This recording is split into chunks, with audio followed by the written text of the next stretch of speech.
On the afternoon of May 25, 1979, 258 passengers boarded American Airlines Flight 191 at Chicago O'Hare. They were headed to Los Angeles. It was the Friday before Memorial Day. The weather was clear, 15 miles of visibility. Not one of those 271 people on board would survive the next 13 minutes. And the reason had nothing to do with anything that happened inside the cockpit. What brought down Flight 191 had already been set in motion weeks earlier in a maintenance hangar halfway across the country.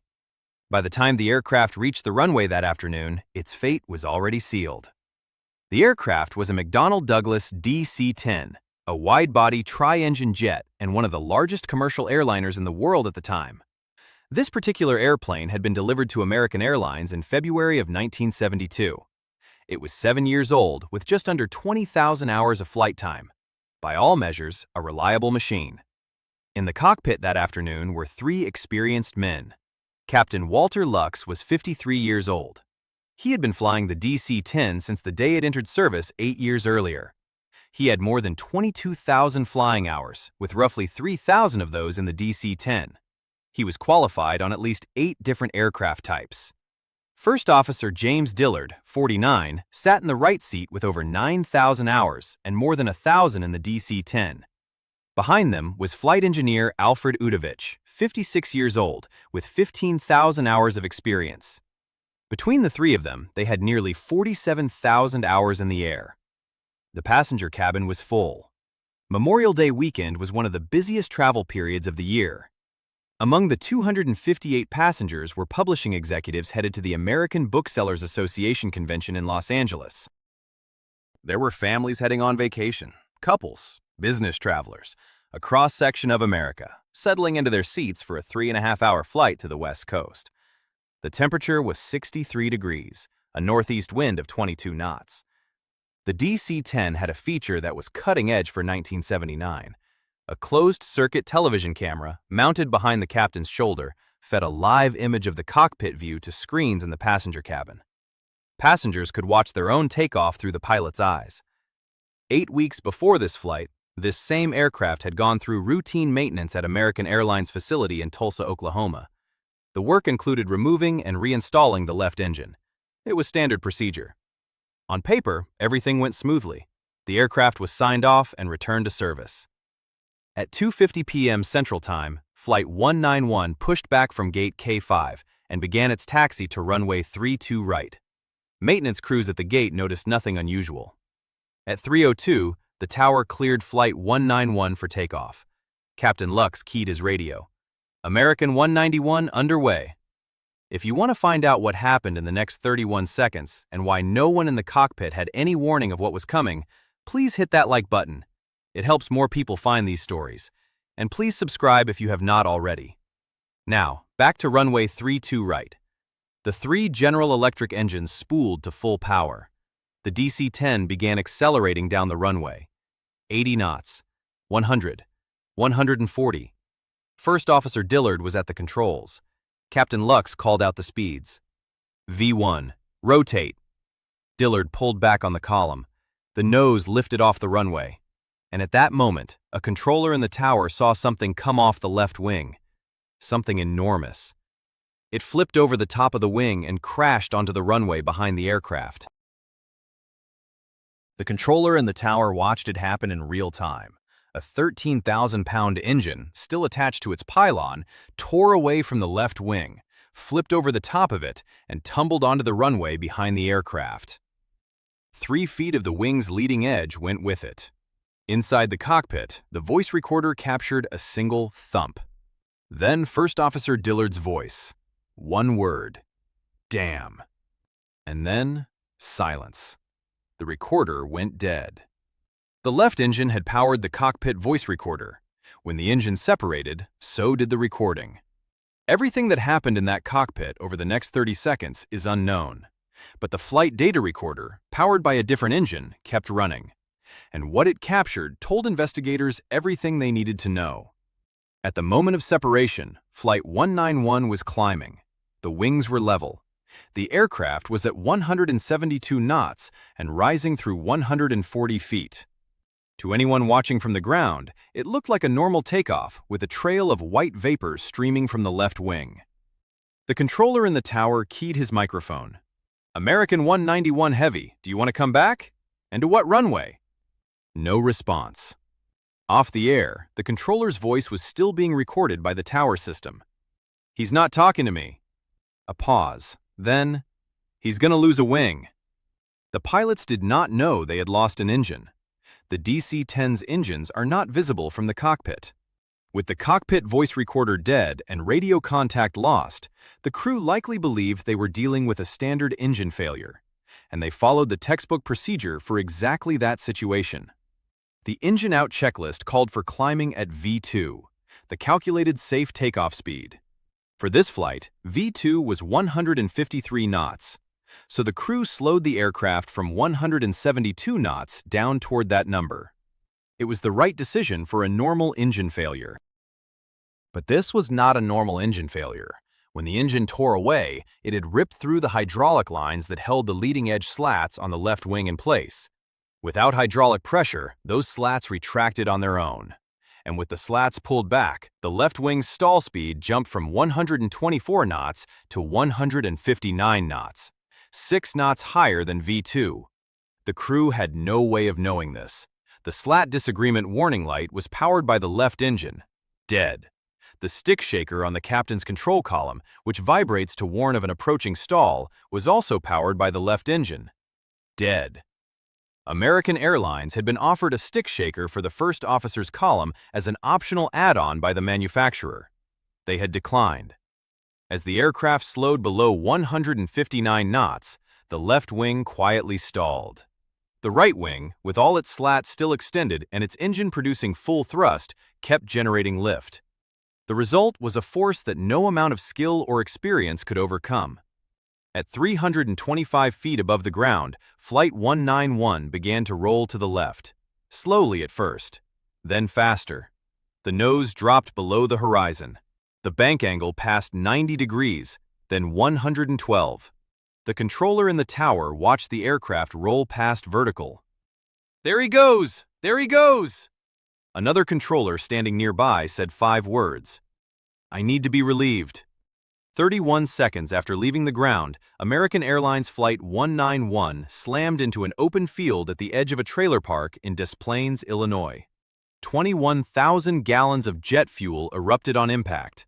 The fireball swept across the field and into an abandoned hangar. Debris rained into the trailer park. Several mobile homes were destroyed. The aircraft itself was torn apart so completely that only the engines and the tail section remained recognizable. All 271 people on board were killed. 2 workers on the ground died in the fire. 273 people, gone in half a minute. And the question no one could yet answer was the simplest one of all. Why did the engine fall off? The first fire trucks arrived within minutes. What they found was not a crash site in any recognizable sense. It was a blackened crater. The DC-10 had struck the ground at nearly full speed, partially inverted, carrying 21,000 gallons of fuel. The explosion had been visible from the terminal. Mayor Jane Byrne was one of the first officials to reach the scene. She would later describe it as, "probably the worst thing I have ever seen." The wreckage was scattered across an open field and into the trailer park next door. Several mobile homes had been destroyed. Automobiles were burned to their frames. An abandoned aircraft hangar at the edge of the old Ravenswood Airport had been gutted by the fireball. The impact had been so violent that almost nothing of the aircraft remained intact. Only the tail section and the 2 remaining engines were recognizable. Recovery would take days. The disintegration was so severe that 30 of the 273 victims were never identified. Their remains were eventually buried side by side at Green Hills Memorial Park in Rancho Palos Verdes, California, overlooking the Pacific Ocean. It was the destination they never reached. The NTSB GO team flew in from Washington that same evening. They set up their command post in an airport hotel and began working through the night. They had 2 things going for them. First, the weather had been perfect. The crash had been witnessed by dozens of people on the ground and from the terminal, including an amateur photographer named Michael Laughlin, who captured the aircraft in flight moments before impact, one engine clearly missing. That photograph would run on the front page of the Chicago Tribune the next morning and become one of the most published aviation disaster images in history. Second, and far more important, the number 1 engine and its pylon were sitting on runway 32 right. They had not been consumed by the post-crash fire. They were relatively intact, and they held the answer to everything. Investigators examined the pylon carefully. What they found stopped them cold. The aft bulkhead, a critical structural piece that helped hold the engine to the wing, was cracked. But this was not damage from the separation itself. The fracture pattern told a different story. The cracks showed signs of fatigue. Metal fatigue. The kind that builds slowly, over time, flight after flight, takeoff after takeoff. This damage had been there long before Flight 191 ever left the gate. The flight data recorder had survived, and it confirmed what witnesses described. The aircraft had lifted off normally at 172 knots. The engine separated at the point of rotation. The aircraft climbed to 325 feet. It began decelerating toward V2. And then, 11 seconds after liftoff, at 159 knots, the left roll began. The bank increased steadily for the next 20 seconds. The aircraft never recovered. The final data point showed a speed of 159 knots, a bank angle past 100 degrees, and a nose-down pitch that was almost vertical. The data told investigators exactly what the aircraft did. The engine on the runway told them what broke. But neither answered the question that now consumed the investigation. How does a crack form inside a pylon bulkhead on a 7-year-old airplane that passed every required inspection? The answer was not going to come from the crash site. It was going to come from a maintenance hangar in Tulsa, Oklahoma, where this aircraft had last been serviced. 8 weeks before the crash. And when investigators traveled to that facility and began pulling maintenance records, what they discovered was something that McDonnell Douglas had never approved, the FAA had never reviewed, and no inspector had ever flagged. A shortcut, designed to save time and money. And it had been used not just on this airplane, but on dozens of others. The McDonnell Douglas maintenance manual was specific. When servicing the DC-10's wing-mounted engines, Step 1 was to disconnect the engine from the pylon. Step 2 was to disconnect the pylon from the wing. 2 separate operations. The engine comes off first, then the pylon. It required 79 individual disconnections of hydraulic lines, fuel lines, electrical cables, and wiring. It was slow. It was expensive.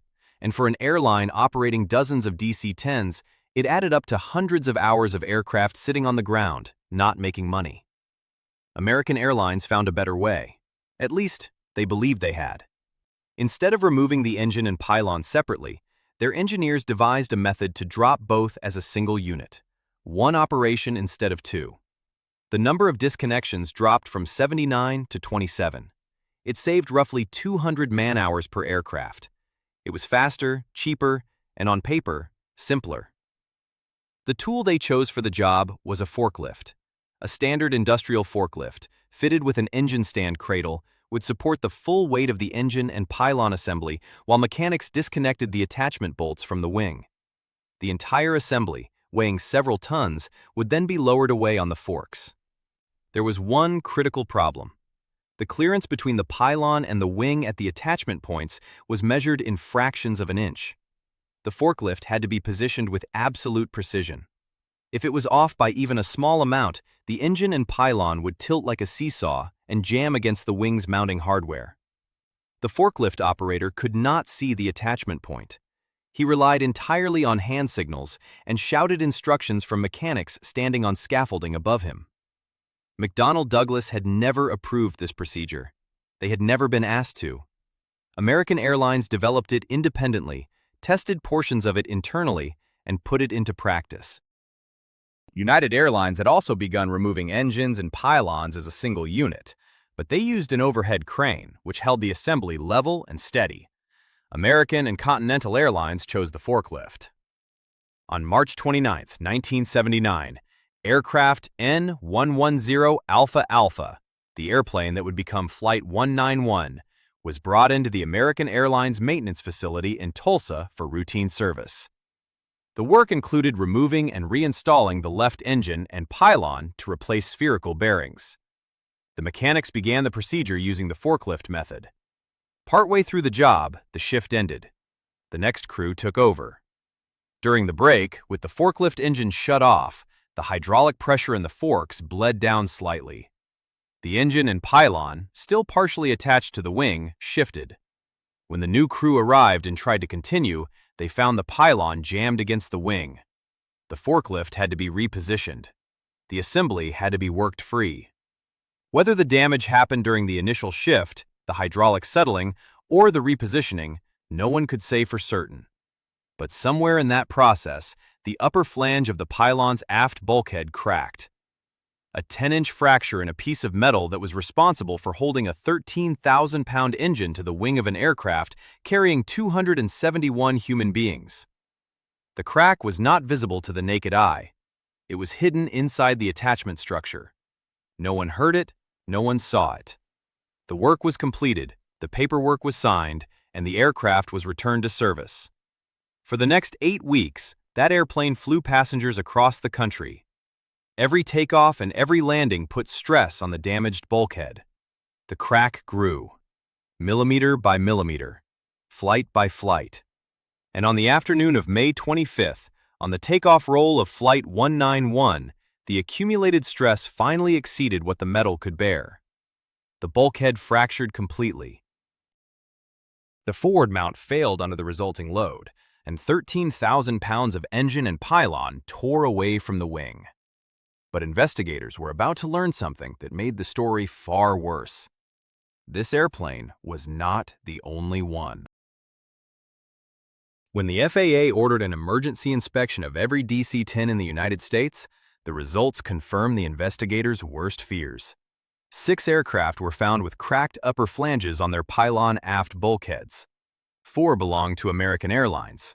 2 belonged to Continental Airlines. All 6 had been serviced using the forklift method.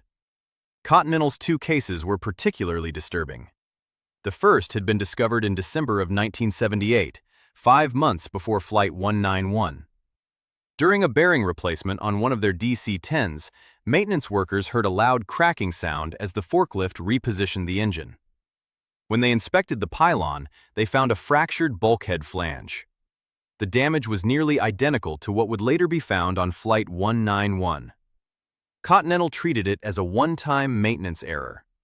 They designed a repair, submitted it to McDonnell Douglas for stress analysis, received approval, fixed the airplane, and returned it to service. 2 months later, in February of 1979, the same thing happened on a second Continental DC-10.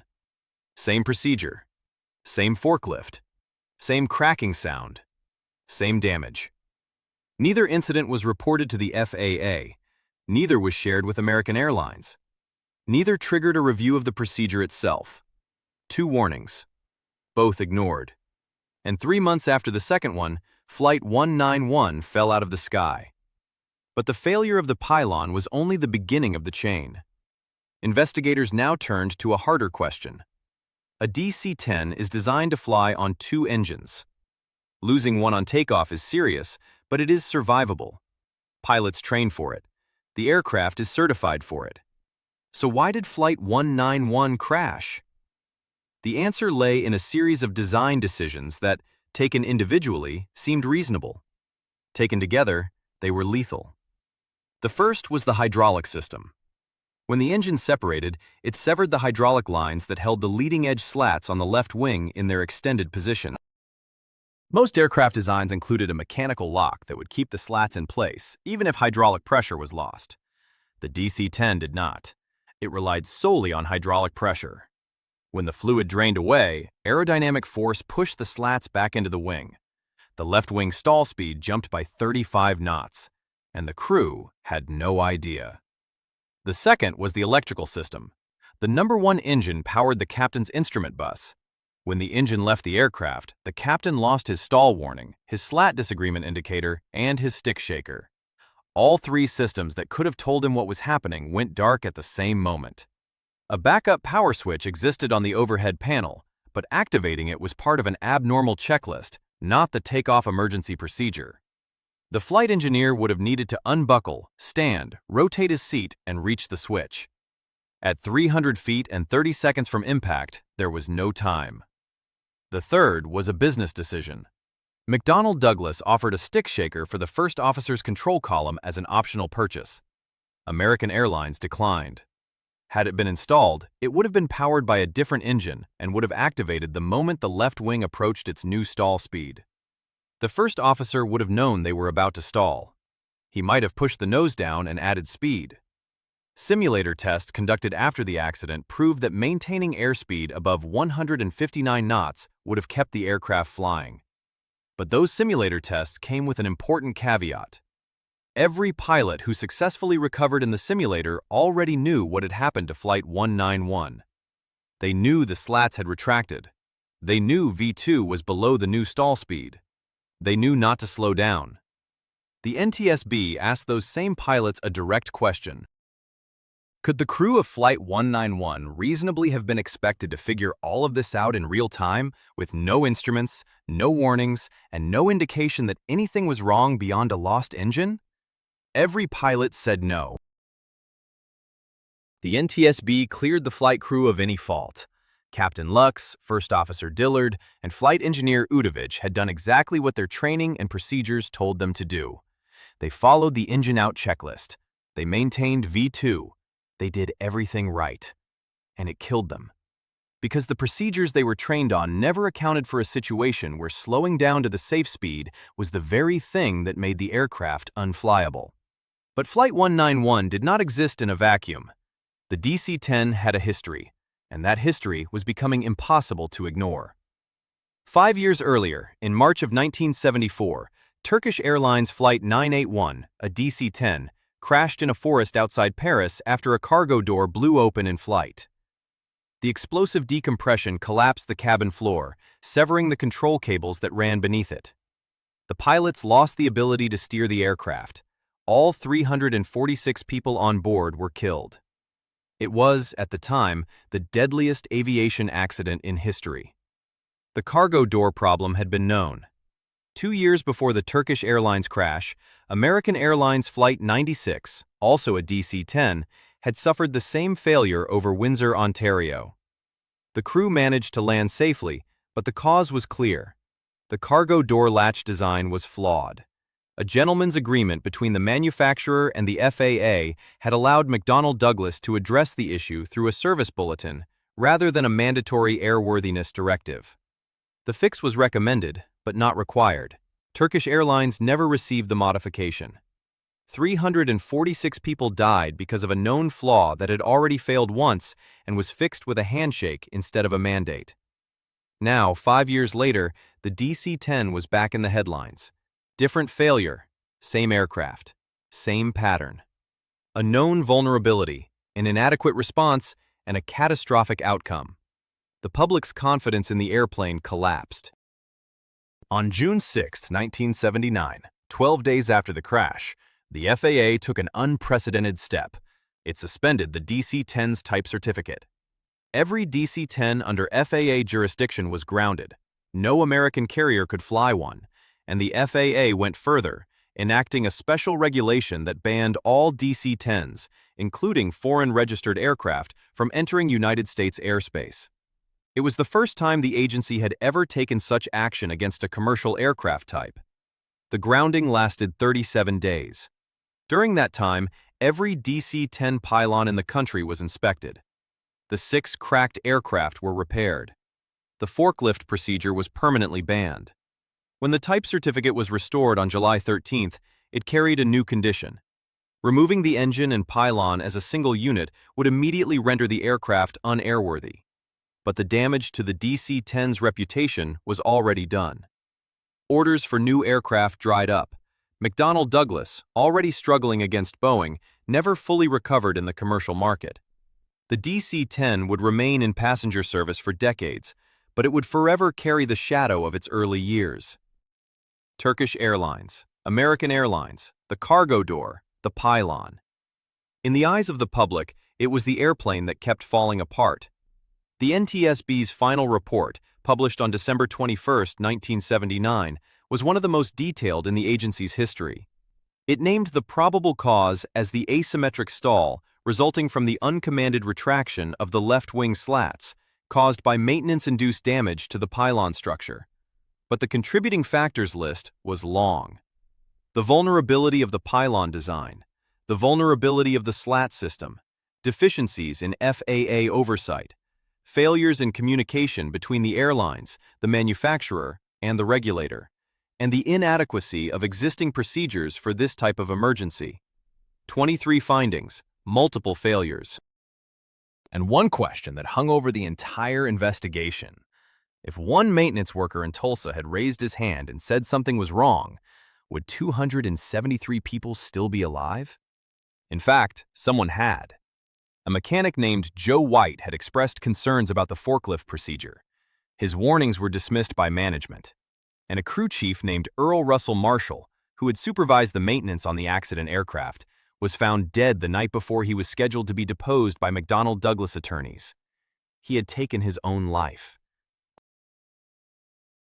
The crash of Flight 191 forced changes that reached into every corner of the aviation industry. Some were immediate, others took years. But taken together, they redefined how airplanes are maintained, how they are designed, and how the people responsible for both are held accountable. The forklift procedure was banned permanently.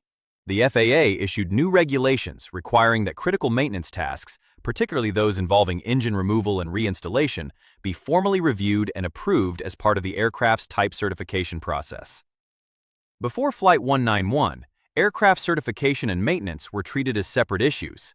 A manufacturer could certify that an airplane was safe to fly, but had no authority over how an airline chose to service it. After Flight 191, that wall came down. The FAA revised the rules so that certain maintenance procedures became as much a part of the aircraft's certification as its wing design or its engine performance. McDonnell Douglas was required to redesign the DC-10 slat system. A mechanical locking device was added that would hold the leading-edge slats in their extended position regardless of hydraulic pressure. If the hydraulic lines were severed again, the slats would stay where they were. The vulnerability that turned an engine separation into an unrecoverable stall was eliminated. Stick shakers for both the captain and the first officer became mandatory on all commercial aircraft. No airline would ever again be allowed to decline a stall warning system as an optional add-on. Redundancy in warning systems was elevated from a recommendation to a requirement. The FAA also overhauled its surveillance and reporting systems. The fact that Continental Airlines had discovered identical pylon damage on two of its DC-10s months before the crash, and that neither incident had been reported to the FAA or shared with other operators, exposed a critical gap. New rules required that airlines report maintenance anomalies that could affect the airworthiness of an aircraft type, not just their own fleet. If Continental had reported those cracked flanges, the FAA could have issued an airworthiness directive. Every DC-10 operator would have been required to inspect their pylons. American Airlines would have found the crack on N110 Alpha Alpha. Flight 191 might never have happened. The investigation also changed how the NTSB approached the relationship between design and maintenance. Engineers began looking not just at whether a part could fail, but at whether the maintenance procedures used on that part could introduce damage that would lead to failure. The concept of damage tolerance, already emerging in structural engineering, was applied more rigorously to maintenance planning.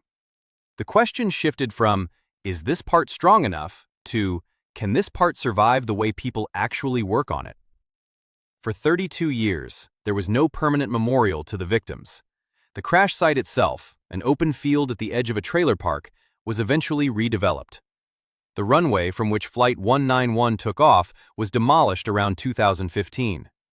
For the families, it was as if the physical evidence of what happened was slowly being erased. That changed in 2009, when a 6th grade class at Decatur Classical School in Chicago took on the project of creating a memorial. They raised funds, built support, and in October of 2011, a memorial was formally dedicated at Lake Park in Des Plaines, 2 miles east of the crash site. It is a low, concave wall made of interlocking bricks. Each brick bears the name of one of the 273 people who died on May 25, 1979. The inscription at its center reads, "We remember Flight 191." If this story stayed with you, please do me a favor. Hit that like button. Every single like tells YouTube to show this story to more people who need to hear it. Hit subscribe and turn on notifications. We are telling the stories behind the flights that changed aviation forever. The crashes, the heroes, the investigations that made flying the safest way to travel. Drop a comment and tell us where you are watching from. Are you watching from the United States, United Kingdom, Canada, Australia? Our community is growing every single day. You are not just a viewer. You are part of making sure these stories and the people in them are never forgotten. 273 people lost their lives on Flight 191. But because of what investigators found on that runway in Chicago, the way aircraft are maintained, inspected, and certified was fundamentally rewritten. And those changes have been protecting every single person who has boarded a plane ever since. Thank you for watching, and thank you for being here.